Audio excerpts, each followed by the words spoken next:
লা ইলাহা ইল্লাল্লাহ। আল্লাহর জিকির করতে শরম আছে? আল্লাহ রাসূল বলেছেন, কোন ব্যক্তি সারা জীবন যদি পাপ করে আর মৃত্যুর সময় যে জিকির করতেছেন এই জিকিরটা যদি জবানে জারি থাকে, শুধুমাত্র জবানে জিকির জারি থাকার কারণে আল্লাহ তার জীবনের সমস্ত গুনাহ মাফ করে দেয়।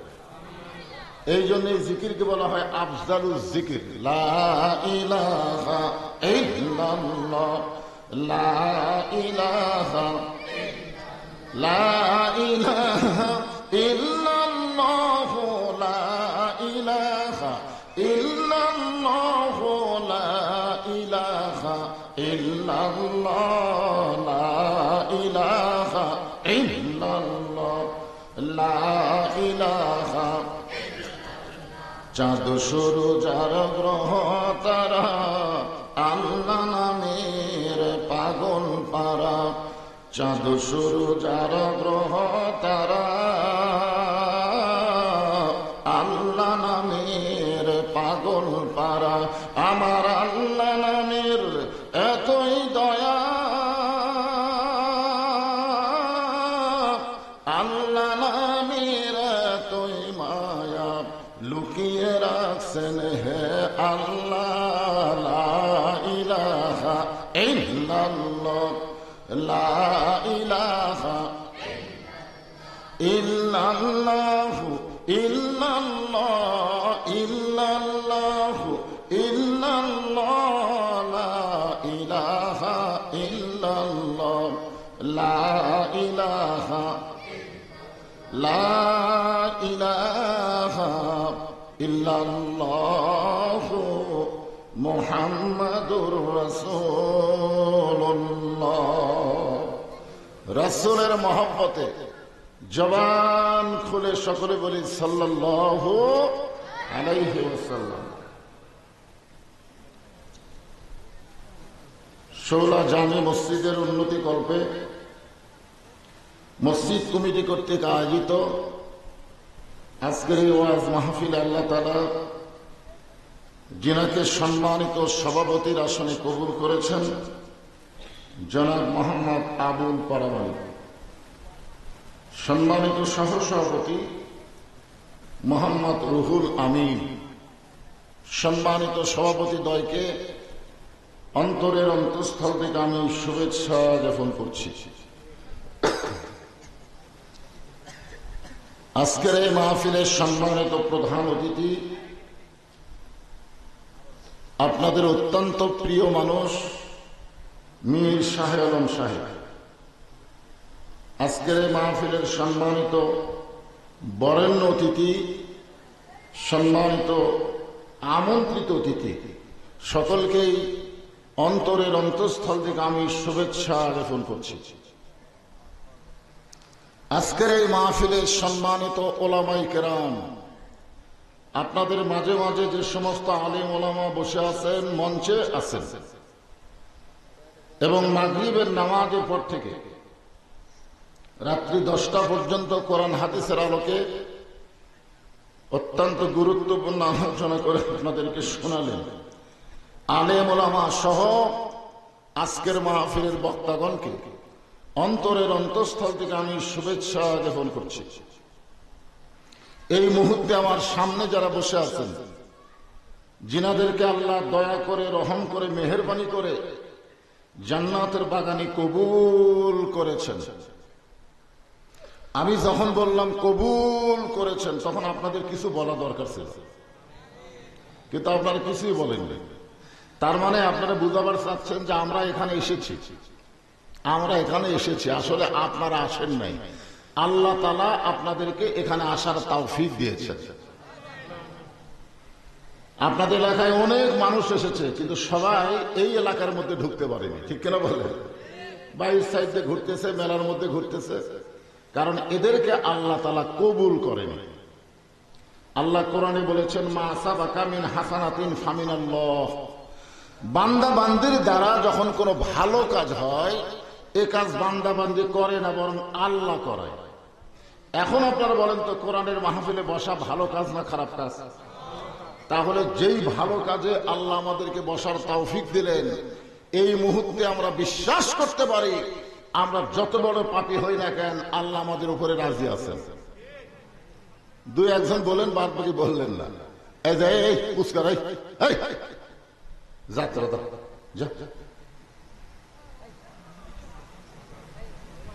কোন দিক হয়ে বসছে কোন দিক হয়ে দেখেন তো, এবার বসলো কোন দিক দিয়ে?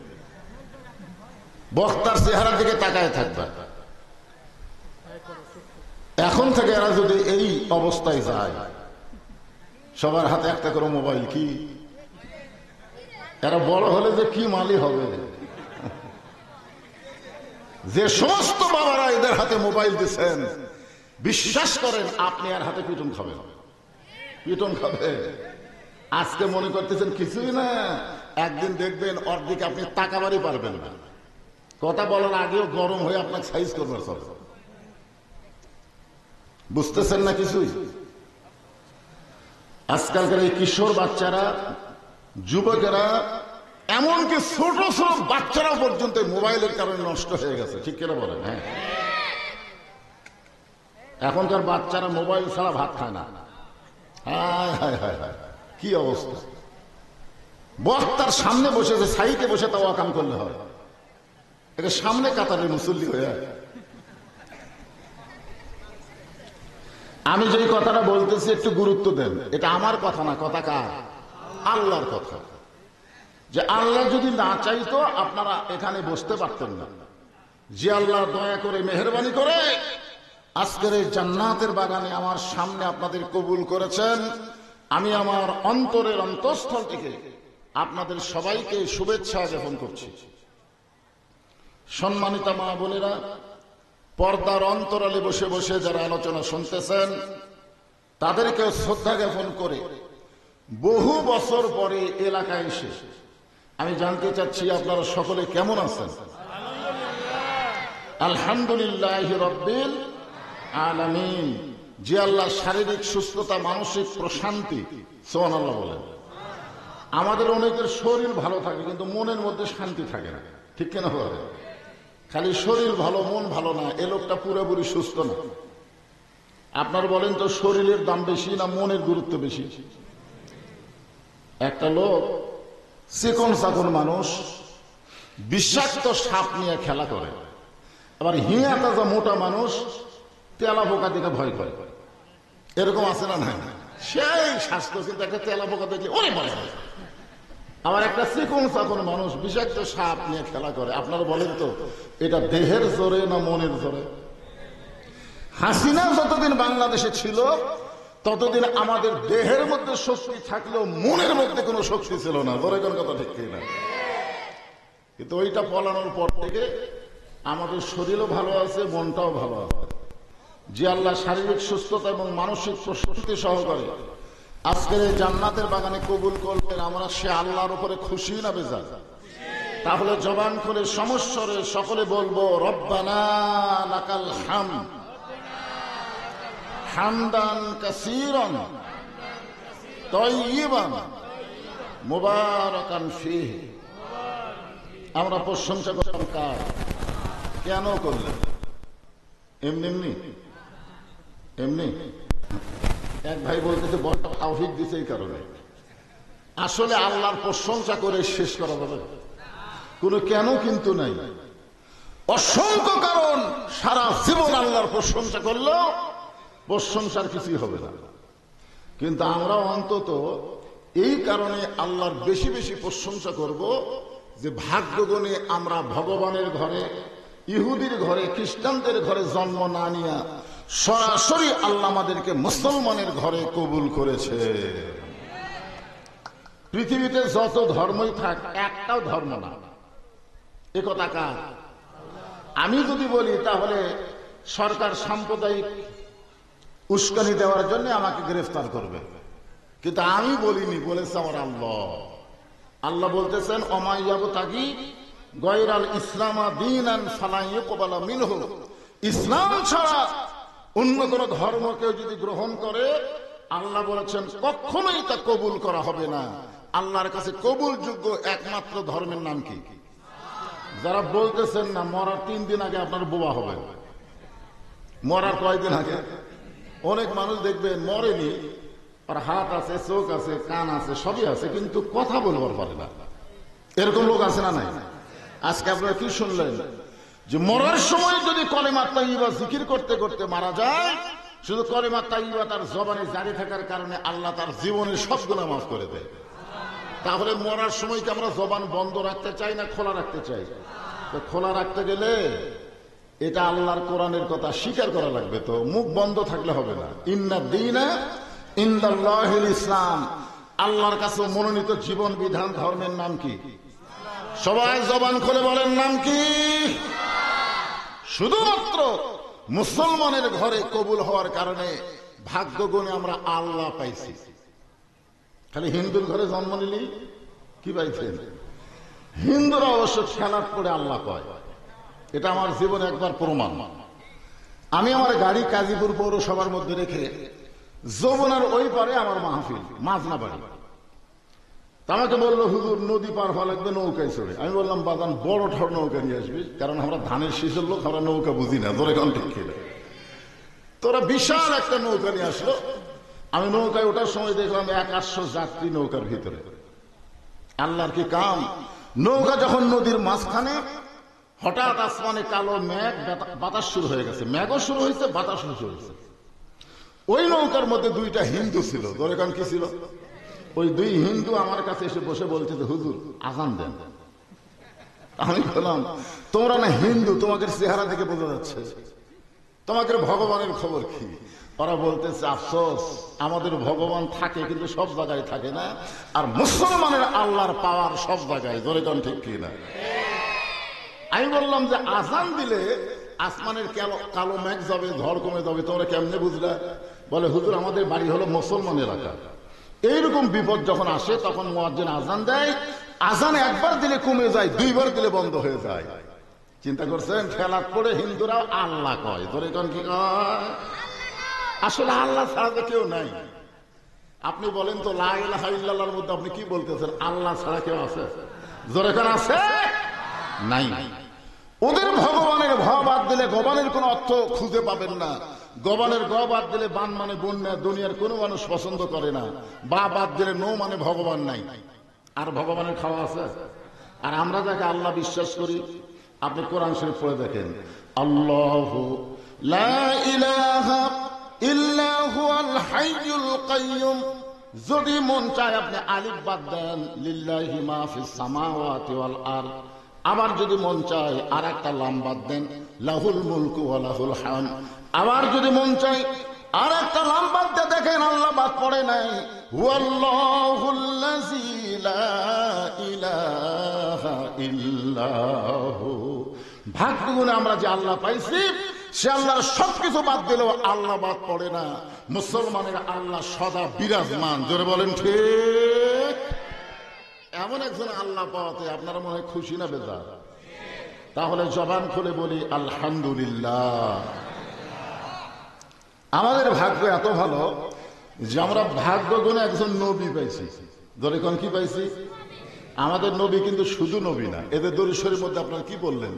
আল্লাহুম্মা সাল্লি আলা সাইয়্যিদিনা মাওলানা মুহাম্মদ। আপনারা কি বললেন? এই যে দরুদের মধ্যে যে আরবিতে আপনারা বললেন আল্লাহুম্মা সাল্লি আলা সাইয়্যিদিনা, সাইয়্যিদিনা মানে কি?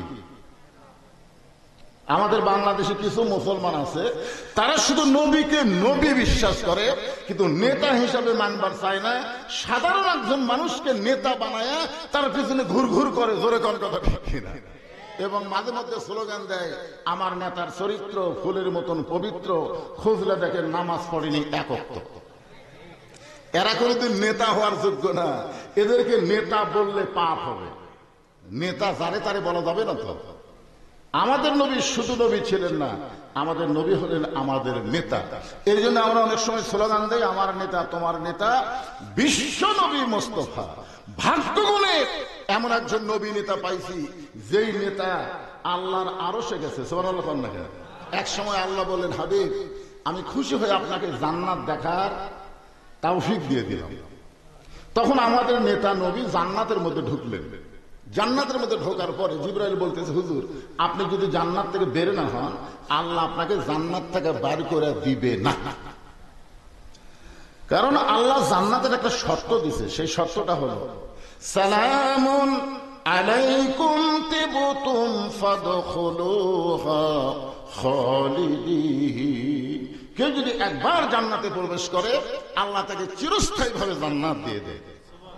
আপনি যদি জান্নাত থেকে বের না হন, আল্লাহ আপনাকে জান্নাত থেকে বের করে দিবে না। হুজুর খামাখা, জিবরাইল বলতেছে নবীকে যে খামাখা দুনিয়াতে যায় কি করবে? দুনিয়া হলো কষ্টের জায়গা। ধরে কোন কিসের জায়গা? আমাকে জন্য না, আমাকে খুব শান্তি, কিন্তু নবীদের জীবনে খুবই কষ্ট। এখনো বাংলাদেশে যারা নবীর পথে থাকতে চায়, তাদের রহে রহে কষ্ট আছে না নাই? ধরে কোন আছে না নাই? হ্যাঁ, যেই বছর রাসূল মেরাজ করেছেন, ওই বছরে রাসূলের জীবনে 3টা কষ্ট গেছে। 1 নম্বর কষ্ট হলো চাচা আবু তালেব মারা গেছেন। উনি কি ভাবতেছেন চাচা মরলে ভাইস্তার কি? আমাদের বর্তমান পরিবেশে চাচা মরলে ভাইস্তা খুশি হয়, কারণ ওই চাচা ওর বাপের সাথে সামান্য 1.5 হাত জায়গার জন্য মারামারি করছে। এখন কথা ঠিক না? এরকম চাচা আছে না নাই? তো এখন ভাইস্তার সামনে বাপ ঠেলা মারছে, সেদিন থেকে ভাইস্তা দোয়া করে এই শালা মরলেই কাম। অনেকে ভাইস্তা বর্তমান পরিবেশে চাচার মৃত্যুতে খুশি হয়, কিন্তু নবীর চাচা আবু তালেব যখন মারা গেলেন, নবী এতই কান্না কাঁদলেন। সাহেবরা বললেন, এ রাসূলুল্লাহ, আপনার চাচা মরে যাওয়ার পরে আপনি এমন কান্না করতেছেন কেন? রাসূল বললেন, সাহাবীরা রে, মায়ের পেট থেকে আমি এতিম ছিলাম, কিন্তু দুনিয়াতে আসার পর আমি এতিম ছিলাম না। ভাগ্য গুণে এমন একটা চাচা পাইছিলাম, যে চাচা আমাকে এমন ভাবে লালন পালন করেছে, আমার যে বাবা নাই দুনিয়াতে, এটা কখনোই আমি বুঝতে পারিনি। সোনালো বলে, সেই চাচা মারা যাওয়ার কিছুদিন পরে নবীর দরদের বিবি খাদিজা দুনিয়া থেকে বিদায় নিছে। কি বিবি? আচ্ছা, আপনারা কি আমার কথা শুনবার পাচ্ছেন না বুঝবার পাচ্ছেন না? কোনটা? হ্যাঁ করা লাগবে তো। আপনারা এই দরদের বিবি কথা শুনে চিন্তায় পড়ে গেলেন, দরদের বিবি আবার কি? যার 2 বউ আছে, একটা বিয়ের বউ আর একটা পরে 7 করে বিয়ে করেছে। 2 বই বর্তমানে স্টিল আছে। আপনি খেয়াল করে দেখেন তো, এই 2 বউ কি সমান? আপনার বিয়ের বউ আপনাকে ছাড়া কোনোদিন ভাত খাবে না, আর যেটা পরে করেছেন ও কবি যখন পারে খাবে, আমার খাওয়া আমি খাই না। এই জন্য মা খাদিজা ছিলেন নবীর দরদের বউ। দরদের বিবি খাদিজা দুনিয়া থেকে বিদায় নেওয়ার পরে নবী চলে গেলেন তায়েফের ময়দানে। তায়েফবাসী এত পাথর মারছে, নবীর গোটা দেহ রক্তাক্ত হয়ে গেছে। ওই বছরই আল্লাহ তাআলা নবীকে লাইলাতুল মিরাজ ঘটাই দিয়েছে। জোরে করে সুবহানাল্লাহ। এখান থেকে আমরা কি বুঝলাম? কষ্টের পরে শান্তি আছে না নাই? জোরে করে আছে না নাই? এই বাংলাদেশে যারা কষ্ট করছে, আপনারা বলেন তো, হাসিনার সময় যারা বাড়ি থাকতে পারে নাই, হাসিনার সময় যাদেরকে অন্যায় ভাবে জেলে দেওয়া হয়েছে, এমনকি কোরআনের পাখি 50 বছর কোরআনের হক তাফসীর করার পরেও অন্যায় ভাবে তাকে 13 বছর জেলখানায় বন্দী করে রাখছে। জেলখানার মধ্যে যখন দুনিয়া থেকে বিদায় নেয় না, তখন হাসপাতালে নিয়ে গিয়ে তাকে হত্যা করা হয়েছে। ধরে করার কথা ঠিক? আরে এত কষ্ট দিয়েছে, আপনার বলেন তো কষ্টের পরে শান্তি আছে না নাই? এইবারে গোটা বাংলাদেশ আমি আপনাদের দোয়ায় ঘুরে ঘুরে দেখতেছি। সেপ্টেম্বর মাসের 5 তারিখ থেকে ওয়াজ শুরু করছি, এ পর্যন্ত দেখতেছি প্রত্যেকটা মানুষের মনে একটা চেতনা শুরু হয়েছে। সব দেখা হলো শেষ, আগামীতে আমরা বাংলায় দেখবো কোরআনের বাংলাদেশ। জোরে জোরে কথা ঠিক কিনা? প্রত্যেকটা মানুষের মনে একটা আকাঙ্ক্ষা তৈরি হচ্ছে। সব দেখলাম তো, যেই কোরআনের ওয়াজ করে বক্তারা, এই কোরআনটা আসলে কি, এটা আগামীতে বাংলার মুসলমান দেখতে চায়। ধরে কোন কথা ঠিক কি না? কিন্তু কোরআন এসে মাহফিল এসে কোরআনের ওয়াজ শুনলে হবে না, বাস্তবে এই কোরআন আমাদের দেখা লাগবে। হ্যাঁ, দেখা লাগবে। এখন হাসিনা তো কম কষ্ট দেয় নাই। কষ্টের পরে শান্তি, এটা আল্লাহ প্রমাণ করলেন রাসূলকে আরশে নিয়ে গিয়ে। ধরে কোন সুবহানাল্লাহ। ফেরেশতা জিবরাইল বললেন, হুজুর আপনি যদি না যান, আল্লাহ জান্নাত থেকে বের করে দিবে না। সঙ্গে সঙ্গে নবী রাগ করে বলেন, জিবরাইল যেই কথা একবার বলেছো, এ কথার দ্বিতীয়বার বলো না। জিবরাইল নবীর কাছ থেকে সরে গেছে, কারণ জিবরাইল নবীকে ভালো চেনে না কম জানে? আল্লাহ তাআলা জিবরাইলের মাধ্যমে নবীর উপরে নাজিল করেছেন। ওমা আরসালনাকা ইল্লা রাহমাতাল লিল আলামিন। ওগো নবী, আপনাকে আমি গোটা বিশ্ব জগতের জন্য রহমত স্বরূপ প্রেরণ করেছি। জোরে কান সুবহানাল্লাহ। যেই নবী হলেন দয়ার নবী, আর সেই নবী রাগ করে বললেন জিবরাইল যে কথা একবার বলেছে কথা আর দ্বিতীয়বার বলো না। জিবরাইল কয়েকবার সরে গিয়ে বলছে যে হুজুর আপনি আমার উপর এত রাগ করার কারণ কি? আমি তো আপনার পক্ষেই কথা বললাম। আল্লাহ রাসূল বলেন জিবরাইল আমি নবী আমার জন্য নই, আমি নবী হলাম আমার উম্মতের জন্য। এই কথা শোনার পরে সুবহানাল্লাহ মুখে আসতেছে না? আমি নবী আমার জন্য নই, আমি নবী কার জন্য? আমাদের জন্য। ধরে গেল কার জন্য? আমরা কি নবীর উম্মত না?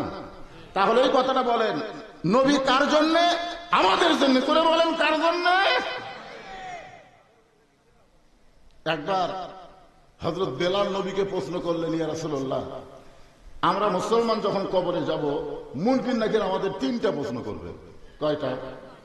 কিন্তু আপনি নবী যখন কবরে যাবেন মুনকির নাকির আপনাকে কয় প্রশ্ন করবে? এই যে আগেই বলে দিয়েছে দুটো।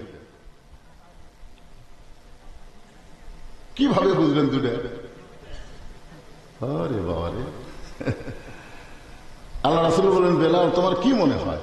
বেলাল বলতে হুজুর আমাদেরকে তিনটা করবে, আপনাকে দুটা করবে।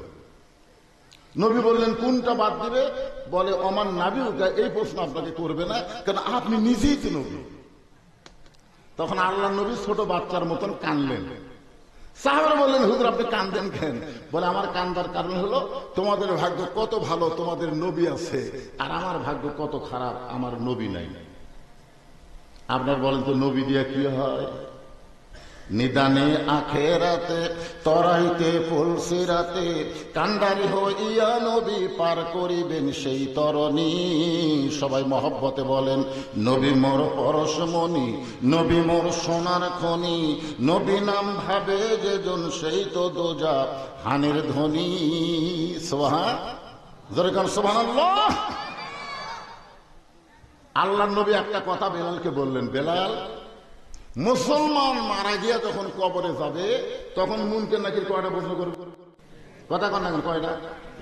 কিন্তু আমি নবীর যদি মৃত্যু না হয় তাহলে আমাকে কয়টা করবে? কথা হয় না। যদি আমার মৃত্যু না হয় আপনার নবীর উম্মত হিসাবে কি বুঝতেছেন? নবী কি মারা গেছে? কি হয়েছে? ছোটবেলায় আমরা গজল শুনতাম, এখন এগুলো গজল আর হয় না। ইসলামের আলো জ্বলায়া দিয়া নবী ঘুমায়া আসেন সোনার মদিনায়। আচ্ছা এই গজল যদি কেউ এভাবে গায় দেখে তো কেমন লাগে? ইসলামের পতাকা উড়ায়া দিয়া নবী ময়রা আসেন সোনার মদিনায়। ময়রা আছে? একটা লোক জানা বলেন হুজুর মরেই তো আছে। বলেন যদি বড় বিশ্বাস করেন সারা জীবন দরুদ পড়লেও আপনার একটা লাভ হবে না, কারণ আপনি দরুদ পড়ার সঙ্গে সঙ্গে একদল ফেরেশতা আপনার দরুদ গুলো নিয়ে রাসূলের রওজা মোবারকে জমা দিয়ে দেয়। জোরে করে সুবহানাল্লাহ। তো জমা দেয় কার কাছে? মরা মানুষের কাছে। খুব মনোযোগ দিয়ে শুনবেন, ঈমান আকীদার ব্যাপার। আল্লাহ রাসূল বললেন জিবরাইল আল্লাহ যদি আমাকে বলতো জান্নাতে থাকার জন্য প্রবেশ করেন, আমি নবী জান্নাতের মধ্যে প্রবেশ করতাম না। আল্লাহ আমারে বলছে জান্নাত দেখার জন্য প্রবেশ করেন, আমি নবী সেই দিন জান্নাতে থাকার জন্য প্রবেশ করব যেদিন আল্লাহ আমার সমস্ত উম্মতিনীকে জান্নাত দিবে।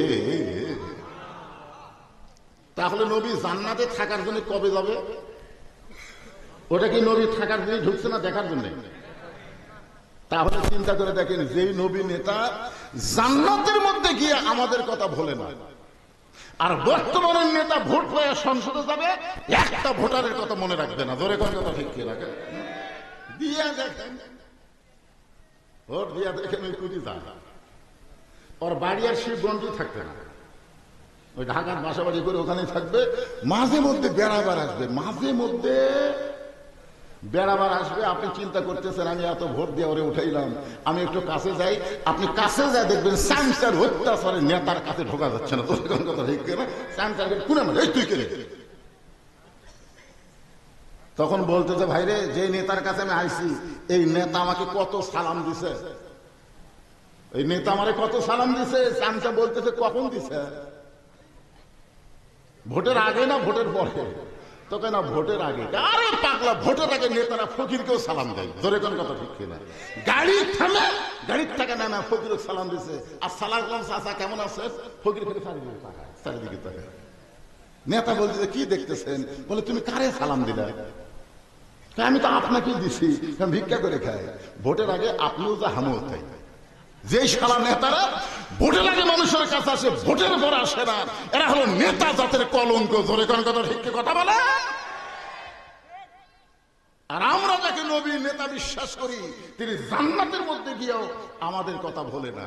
এখন এই মুহূর্তে একটা স্লোগান দিবেন, জোরে সরে পারবেন না ভাই? নাই এই ছেলেবেলে, তোমাকে কণ্ঠ তো সেই সুন্দর। আমি যেই বলবো আমার নেতা তোমার নেতা, সকলে বলবেন বিশ্ব নবী মোস্তফা আমার নেতা তোমার নেতা। আল্লাহ যাই বলেনি, আল্লাহ তুমি সব দেখতেছেন। আল্লাহ খালি আল্লাহ দেখতেছে না, দুই কান্তর দুটো ফেরেশতা আছে না? নাই। আপনারা যারা স্লোগান দিলেন না, ফেরেশতা গুলো কি দেখবে? যে বক্তা এত কিছু বুঝানোর পরেও বিশ্ব নবীকে বিশ্ব নেতার স্লোগান দিল, আর এরা মুখ বন্ধ করে থাকলো। শোনেন, আদম থেকে ঈসা নবী পর্যন্ত কোন নবী পর্যন্ত জান্নাতে যাবার পারবে না আমাদের নবী সুপারিশ না করলে।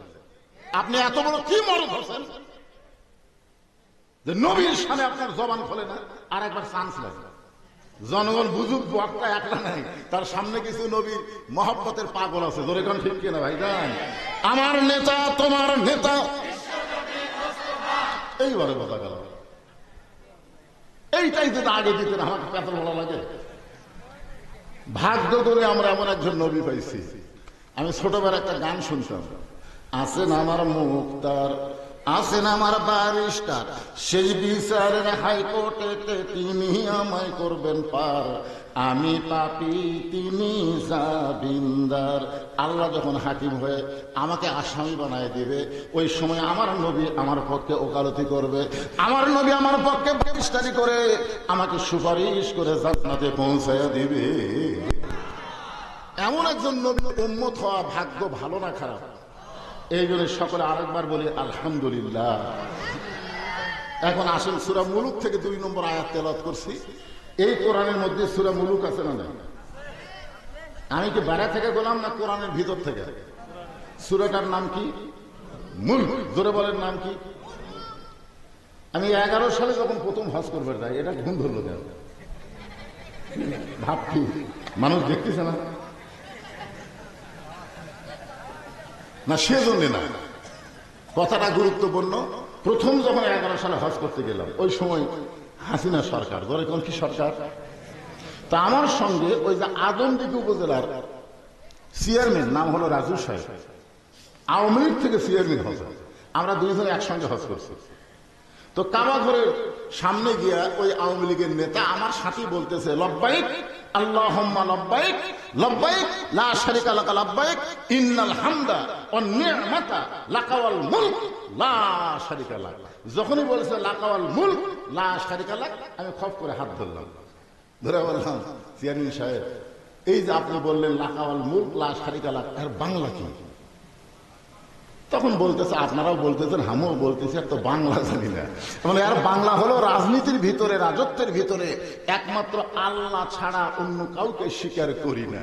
তাহলে আপনি এখানে আল্লাহর ঘর সামনে নিয়ে বলতেছেন রাজনীতির ভিতরে, রাজত্বের ভিতরে একমাত্র আল্লাহ ছাড়া কাউকে স্বীকার করি না। এই তলবিয়া করে বাংলাদেশে যায় কার রাজনীতি করবেন? তখন কয়, হুজুর এটা যদি আগে বুঝতাম তাহলে তো আমি এগুলো বাদ দিয়ে কোথাও। তার মানে শালা মানুষের তৈরি আইন মানবে, মানুষের দল করবে, আল্লাহর দল করবে না। ও 1 কোটি বার হজ করলো, আল্লাহ হজ কবুল করবে না। ধরে কোন কথা ঠিক কিনা? হ্যাঁ, কি বুঝতেছেন? আমি বাংলাদেশের প্রত্যেকটা হাজী সাহেবকে বলবো, হজের আগে যে দল করছেন করছেন, কিন্তু হজ করার পরে আপনি ওখানে স্বীকারোক্তি দিয়েছেন আল্লাহ ছাড়া কোনো মানুষের দল করা যাবে না। হজ করার পরেও যে হাজী মানুষের দল করে ও হাজী নাম পাবে, কিন্তু ওর হজ আল্লাহর দরবারে কবুল হয়নি। ঠিক কিনা বলে? সূরা মুলকের 2 নম্বর আয়াত, নাম হলো সূরা মুলক। বাচ্চারা ভালো করে মনোযোগ দিয়ে শোন। এখন থেকে তোরা যদি ভালো হয়ে যাস আমাদের কোনো টেনশন নেই, আমরা বুড়ারা তো এমনি ভালো হবো। সারা জীবন ঘুষের চাকরি, বুড়া কান দিচ্ছি, আল্লাহ আমি আর জীবনে ঘুষ খাবো না, আর জীবনে ঘুষ খাবো না। 2 ফেরেশতাকে বলতেছে আল্লাহ শালা কি করা যায়। এই যখন ঘুষের চাকরি করছে তখন কান দিন, যে চাকরি শেষ এখন কান দিচ্ছে। আল্লাহ বলতেছে যখন হবে চামড়া ঢিল আল্লাহর সাথে দিবে মিল। আমাদের বুড়ার কথা বাদ, তোমাদের কথা হলো আসো। এখন থেকে তোমরা খালি সাইজ হও, আগামী জেনারেশন একটা ভালো মানুষ পাবে। ধরে কোন ঠিক কিনা ভাই জান? এখানে আল্লাহ তাআলা সূরা মুলকের 2 নম্বর আয়াতে কি বলতেছেন এটা বলার আগে আমি আপনাদের সামনে উপস্থাপন করতে চাই যে কোরআন থেকে আপনারা তাফসীর শুনবেন। এখানে নাম থেকে আপনারা ওয়াজ শুনবেন, তাফসীর শুনবেন। এই কোরআনের মধ্যে কোনো সন্দেহ? আচ্ছা আয়াতটা আমি পড়ি তো, দেখেন তো আল্লাহর কথার সাথে কি আপনারা একমত? জালিকাল কিতাবু লা রাইবা ফি হুদাল লিন-নাস। কি মুত্তাকিন করছে? তার মানে বোঝা গেল ইমাম যদি 4 রাকাত নামাজ 3 রাকাতে বসে, মুসল্লি কিন্তু বসবে না, লোক মা দিয়ে ইমামকে খাড়া করে দিবে। এখন কথা ঠিক ঠিক না? এখানে বোঝা গেল বক্তা যদি ভুল করে শ্রোতারা ভুল ধরে দেবে। আপনারা বলেন তো এখানে আল্লাহ হুদাল্লিল নাস না বলে হুদাল্লিল মুত্তাকিন কেন বললেন? যেই কোরআনের মধ্যে কোন সন্দেহ নাই পাইকারি হারে এই কোরআন সবাইকে হেদায়েত দিবে, আল্লাহ এই কথা না বলে হুদাল্লিল মুত্তাকিন বলার পিছনে কারণ আছে না নাই? কারণ আছে। কারণটা কি? নবী যখন কোরআন তেলাওয়াত করত তখন চোরের মতন চুপি চুপি একজন নবীর কোরআন তেলাওয়াত শুনত। তার নাম হলো আবু জেহেল। জোরে বলেন নাম কি? সারা রাত দাঁড়িয়ে দাঁড়িয়ে নবীর কোরআন তেলাওয়াত শুনত। সকাল বেলা এসে মিটিং এর মধ্যে বলতেছে এত সুন্দর কোরআনের বাণী, রাতটা কোন দিক দিয়ে গেল আমি বুঝবারই পারি। সুবহানাল্লাহ। আবু জেহেলকে কোরআনের বিরুদ্ধে কথা পক্ষে বলছে এত সুন্দর কোরআনের বাণী, রাতটা কোন দিক দিয়ে গেল আমি বুঝবারই পারি। তা আবু সুফিয়ান বলতেছে নেতা, যেই কোরআন শুনতে রাত কোন দিক দিয়ে যায় বোঝা যায় না, সেই কোরআন ধরলে অসুবিধা কি? শুনলেই যদি এত মজা লাগে তাহলে সেটা ধরলে অসুবিধা কি? আবু জেহেল বলতেছে তুই আমার কাছে আয়। আবু সুফিয়ান যেই কাছে কাছে কানের কাছে ফিসফিস করে বলতেছে এই কোরআনকে যদি ধরি তাহলে তোর আমার ভুয়া নেতৃত্ব চলবি না, তোর আর আমার যে নেতৃত্ব চলতেছে এটা আর চলবে না। আজও বাংলাদেশে আল্লাহর কোরআনকে যদি আমরা ধরি তাহলে আবু জেহেলের মতন যারা ভুয়া নেতৃত্ব এই বাংলাদেশে দিচ্ছে তাদের নেতৃত্ব থাকবে না। জোরে কোন কথা ঠিক কিনা? এই জন্য তারাই চায় কোরআন কোরআনের জায়গায় থাকুক। আমাকে বলে হুজুর কোরআন মাদ্রাসায় থাক, আমাদের কোনো সমস্যা নাই, কোরআন মসজিদে থাক, আমাদের কোনো সমস্যা নাই, কিন্তু কোরআন নিয়ে আপনারা সংসদে যাওয়ার চান করেন। কোরআন কোরআনের জায়গা থাকবে, আপনারা কোরআন খারাপ জায়গা নিয়ে যাবেন কেন? আপনারা বলেন তো সংসদ কি খারাপ? জোরে কোন সংসদ কি খারাপ? একবার আল্লাহর ওলি বাইজিদ বোস্তামি রহমতুল্লাহ আলাইহি তার দরবারে এসে দেখে মুরিদেরা জিকির করতেছে। বাইজিদ বোস্তামির মুরিদ তারা জিকির করতেছে নাউজুবিল্লাহ নাউজুবিল্লাহ নাউজুবিল্লাহ। বাইজিদ কয় কে রে? সুবহানাল্লাহ আলহামদুলিল্লাহ আল্লাহু আকবার। এই জিকির বাদ দেয়া নাউজুবিল্লাহর জিকির ধরলো কেন? এক মুরিদকে বলতেছে কে বাবা নাউজুবিল্লাহর জিকির কেন? বলে হুজুর আমরা খালি করতেছি না, আপনি শুনলো আপনিও করবেন। বলে কি হয়েছে? বলে বাগদাদ এলাকায় উত্তর সাইডে একটা ঘর ভাড়া নিয়ে একটা 17 বছরের সুন্দরী মেয়ে দেহ ব্যবসা শুরু করছে। আর ওই দেহ ব্যবসা করার কারণে শত শত যুবক ওই মেয়ের সঙ্গে সম্পর্ক করে তাদের চরিত্র ঈমান নষ্ট করতেছে। এই জন্য আমরা নাউজুবিল্লাহর জিকির করতেছি। বাইজিদ বোস্তামি আল্লাহর কোরআন এভাবে হাতে নিয়ে বললেন তোমরা যদি কিয়ামত পর্যন্ত হায়াত পাও আর এখন নাউজুবিল্লাহ জিকির করো, তোমাদের নাউজুবিল্লাহ দিয়ে একটা অন্যায় বন্ধ হবে না। এ বাবা, এই ক্যামেরার লোকেরা তোমার কথা কয় না তো। এখন মুরিদরা বলতে তো হুজুর তাহলে অন্যায় বন্ধ হওয়ার উপায় কি? বাইজির বোস্তাই বললেন ওই খারাপ মেয়ের কাছে যাওয়া লাগবে। সমস্ত মুরিদকে নাউজুবিল্লাহ, হুজুর একটা ভালো মানুষ কোনদিন খারাপ মেয়ের কাছে যায়? বাইজির বোস্তাই বললেন তোমরা যদি না যাও তাহলে আমাকে যাওয়া লাগবে। সমস্ত মুরিদরা তখন বসে আছে, এবার খারাপ আছে, খাড়া হয়ে বলতেছে আপনি আল্লাহর ওলি হয়ে একটা পতিতার একটা বেশ্যা মেয়ের কাছে যাবেন? আপনি আল্লাহর ওলি হয়ে এরকম একটা খারাপ জায়গা যাবেন? বাইজির বোস্তাই বললেন জায়গা খারাপ না, বাংলাদেশের কোন জায়গায় খারাপ না। এখন আমি যদি ইউনিয়ন পরিষদে দাঁড়াবার চাই, উনিকে বলবো হুজুর এই খারাপ জায়গাতে আপনি যাওয়ার নিয়ত করছেন কেন? কে পাগলা, ইউনিয়ন পরিষদ খারাপ না, ওরা খারাপ মানুষকে পাঠায় ভালো জায়গা পর্যন্ত খারাপ করে ফেলে দিচ্ছে। তোর এখন কথা দেখি না, আসলে ভালো মানুষ পাঠান, খারাপ জায়গাও ভালো হয়ে যাবে।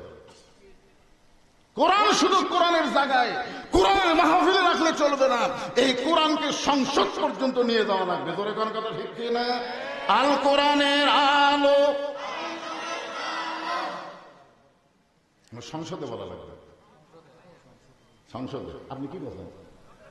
ও ঘরে ঘরে কাছে যাক, ঘরে ঘরে তো চলতেছে, কিন্তু আমাদের কপাল খালি পুড়তেছে। ঢাকা ওয়াসা কোম্পানি একটা ট্যাঙ্কি বানাচ্ছে, ওই ট্যাঙ্কি হলো 2 কোটি লিটার পানি ধরে, 24টা ডিপটে বলতে অনবরত পানি উঠতেছে। ওই পানি ট্যাঙ্কির ভিতর থেকে পাইপের মাধ্যমে প্রত্যেকটা বাসায় পানি যাচ্ছে, বাসার লোকেরা পানিতে গোসল করতেছে, ওযু করতেছে, পানি পান করতেছে। পান করার সময় বলতেছে আসাকাহুম রব্বুহুম শারাবান তাহুরা। কিন্তু সমস্যা হলো ওই ট্যাঙ্কির ছাপনা খুলে গভীর রাত্রে আমাদের বাংলাদেশের ইসলাম বিদ্বেষী এবং ভারতের র বাহিনী একটা মরা মোষ ঢুকে দিছে। ওই মোষটা আস্তে আস্তে পচে পচে গলে গলে প্রত্যেকটা পাইপের ভিতর দিয়ে প্রত্যেকটা বাসায় পানি চলে যাচ্ছে। এখন বাসার লোকেরা খালি কোরআন করতেছে আর পানি পান করতেছে। আপনারা বলেন তো পানি কি পাক? পানি কি? যতই কোরআন পড়ো পানি পাক পাবা না। পানি যদি পবিত্র পাওয়ার চাও আগে ট্যাঙ্কি পরিষ্কার করা লাগবে। ধরে করার কথা ঠিক না? বাংলাদেশের ট্যাঙ্কির নাম হলো সংসদ। ধরে করেন ট্যাঙ্কির নাম কি? ওই জায়গা শয়তানের বসে থেকে আপনি মসজিদের মধ্যে হুজুর হুজুর করবেন, জিকির করবেন, বুদবুদ করবেন, কাম হবে না। আগামী ইলেকশনে একটা শয়তানও যেন সংসদে যাবার না পারে, যারা যাবে তারা যেন আল্লাহর ভালো বান্দারা যায়। ধরে করেন কথা ঠিক না? এই জন্য ওই জায়গাটা সাফ করার জন্য যে জিনিস লাগবে তার নাম কি? অনুনাজ্জিলু মিনাল কুরআনি মা হুয়া শিফাউ ওয়া রাহমাতুল লিল মুমিনিন। আল কোরআনের আলো, কোরআন হাদিস যেখানে দুনিয়ার মুসলমান লিল্লাহে পরদিন সকালবেলায় ফজরের নামাজ পড়ে বাইজির গোস্তামি 2টা জিনিস নিয়ে ওই খারাপ মেয়ের দিকে রওনা দিলেন। কয়টা? খুব খেয়াল করেন, একটা হলো জায় নামাজ আর একটা হলো আল্লাহর কোরআন। কোরআনটা এইভাবে ডান দিকে নিয়ে জায় নামাজটা ডান কান্দে নিয়ে বাইজির গোস্তামি রওনা দিলেন। ইতিমধ্যে এক মুরিদ এসে বলতে, হুজুর 2 জোড়হাত করে বলতেছি আপনি খারাপ মেয়ের কাছে যান না হুজুর, জনগণ আপনার বিরুদ্ধে কথা বলবে। বাইজিদ বললেন ওমান আহসানু قولا ممن دعا إلى الله وعمل صالحا وقال إنني من المسلمين। ওই ব্যক্তির চাইতে উত্তম কোন ব্যক্তি নাই যে ব্যক্তি আল্লাহ রাস্তায় মানুষকে দাওয়াত দেয়। সুবহানাল্লাহ। কোরআন শরীফ বুকে ধারণ করে যায় নামাজ কান্দে নিয়ে বাইজিদ যখন খারাপ মেয়ের দরজায়, ইতিমধ্যে যুবকেরা সব বলতেছে নাউযুবিল্লাহ নাউযুবিল্লাহ। এই আল্লাহর ওলি খারাপ জায়গা কেন? যে সমস্ত খারাপ যুবক আসলো একটাও আর নাই। তাই না? বাইজিদ যখন এখানে এসেছে তাহলে আল্লাহর গজব হবে। যখন কি হবে? আমরা গজবের মধ্যে থাকবো না, চলো যাই। সবাই যখন চলে গেছে তখন একটা যুবক চিন্তা করে যে এই টুপিওয়ালা দাড়িওয়ালা দুব্বাওয়ালা মানুষ এই জায়গা আসলো কেন? এই জায়গা কেন আসলো এটা আমাকে যাচাই করা লাগবে। তো ওই ঘরের কোনায়, মানে এক সাইডে দেওয়ালের কোনায় ওই যুবকটা লুকে আছে, মানে জানার জন্য, তদন্ত করার জন্য। বাইজিদ গোস্তামি দরজায় গিয়ে সালাম দিলেন, আসসালামু আলাইকুম ইয়া আহলাল বাইত। সুবহানাল্লাহ বলেন। এই বাড়ির মধ্যে ঘরের মধ্যে যারা আছো সবার উপর আল্লাহ রহমত বর্ষিত হোক।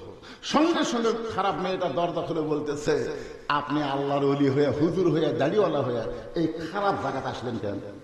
আপনি কি ভালো জায়গা চেনেন না? আপনি মসজিদে যান, মাদ্রাসায় যান, এই জায়গায় কেন আসলেন?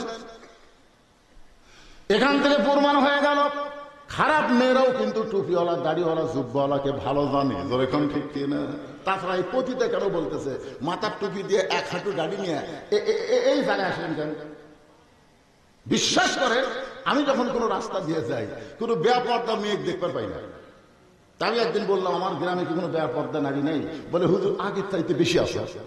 তো আমি দেখি না কেন? বলে, আপনার দেখাই ওরা বাড়ির মধ্যে যায়, আপনার দেখাই বাড়ির মধ্যে যায়। মানে আপনি আসতেছেন এটা দেখাই এরা সব বাড়ির মধ্যে যায়। আমি একদিন দেখলাম হঠাৎ রাস্তার মধ্যে দুই মেয়ে আমার দেখার সাথে সাথে ওরা এত লম্বা করে ঘোমটা দিল। আমি বললাম, মা কি খবর? বলে, হুজুর আমরা যাচ্ছি, আপনার দেখার পরে বোরকা দিছি, পর্দা করছি। আমি বললাম, মা তোমরা কি মনে করছো আমি তোমাকে দেখ তাকাবো? তোমাকে ধারণা কি তোমরা যে ঘোমটা টানলে, এমন ভাবে ঘোমটা দিলে মনে হয় আমার চরিত্র খারাপ, আমি তোমাকে দিয়ে ফেল ফেল করে তাকা থাকবো? ও মা, তোমরা জানো না আল্লাহ আমার জন্য নাজিল করেছে কুল্লিল মুমিনিনা ইয়াগুদ্দু মিন আবসারিহিম। মুমিন পুরুষ যখন রাস্তা দিয়ে যাবে তখন তাদের নজর থাকবে নিচের দিকে। আমি তো নিচের দিকে তাকিয়ে আছি, তোমরা ঘোমটা দিলা কেন? প্যান্ট শার্ট পরে যখন যায় তখন তোমরা তো ঘোমটা দাও না। তোমরা বুঝাও প্যান্ট শার্ট পরে যারা রাস্তা দিয়ে যায় এদের চরিত্র ভালো, আর হুজুরকে যে ঘোমটা দেয় তোমরা বুঝাও হুজুরদের চরিত্র খারাপ। কি মনে করতেছেন? এক বিয়ে যাচ্ছিলাম, ছেলের বাপ আগে মেয়ের বাপকে হুঁশিয়ার করে দিয়েছে, আমার সঙ্গে তো হুজুর আছে, পর্দার ব্যবস্থা করে। আমি যাই দেখি গোটা বিয়ের অনুষ্ঠানে পর্দা। আমি বললাম, মাশাআল্লাহ ভালো জায়গার ছেলেকে বিয়ে করাইছে, পর্দা আছে। তা সাইড থেকে বলছি, হুজুর আপনার জানতে আপনি শুনবার পাননি? এই ছেলের বাপ আগে একটু সতর্ক করছে। তখন আমি বুক থামাতে বললাম, আমি হলাম মরদ, মরদ মানুষের জন্য নারীদের পর্দা থাকবে। আর যে সারাগের জন্য পর্দা করে না এরা হলো হিজড়ের জাত। জোরেকন কিসের জাত? কথা বলেন না কেন? একটু মনোযোগ দিয়ে শুনবেন আমার মা বোনেরা। পর্দার অন্তরে যারা বসে আছে, পর্দা নিশি নারী যারা আল্লাহর মহব্বত পায় তারা শুধুমাত্র পর্দার কারণে আল্লাহ তাআলা নবীকে জানাইছেন, ওগো নবী আপনার মেয়ে ফাতেমার পর্দা দেখে আমি আল্লাহ খুশি হইয়া তাকে খাতুনে জান্নাত, জান্নাতি নারীদের ঘোষণা করেছি। জান্নাতি নারীদের নেত্রী ঘোষণা করেছে। এটা আবার কি হলো?